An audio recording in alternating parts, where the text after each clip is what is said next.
Dialogue 1 reads, Ma'am, can we visit Grandma this afternoon? Of course, why not? We should bring something for tea, shouldn't we? You fancy biscuits, but she doesn't. Does she like scones? Yes, she loves them. This is the fragment I will analyze.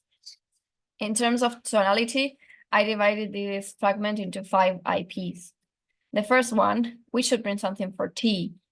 This is a statement with its own unit of meaning and that conveys a new idea. The focus here is broad, and that means everything is new information, and so the nuclear stress is placed on the last lexical item, which is tea.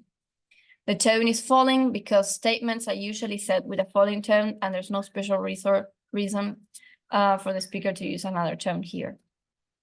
The second IP, shouldn't we, is a tag question, which is usually separated from the statement it refers to. The nuclear stress is on the word shouldn't, because tag questions are a narrow focus of polarity, and shouldn't is a word that bears the polarity.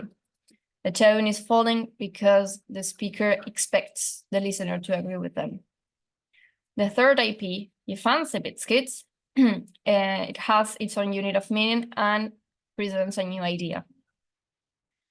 The nuclear stress is placed on the word fancy because the speaker, in this case, wants to make a contrast, which is also signaled by the full rise tone. The fourth IP, but she doesn't, completes the idea and makes the contrast explicit. The nuclear stress is on the word doesn't because, as I said, there is a contrast of polarity between the person who does like biscuits and the one who doesn't. The tone is falling because that way the speaker signals that the idea is complete. The last IP, does she like scones, presents a new idea. In this case, the focus is again broad, and the nucleus is placed on the last lexical item of the IP, which is scones. The tone is rising because yes/no questions are usually said with a rising tone, and there's no special reason for the speaker to say it in any other way. In this fragment, we can see some of the functions of intonation. First, the focusing function.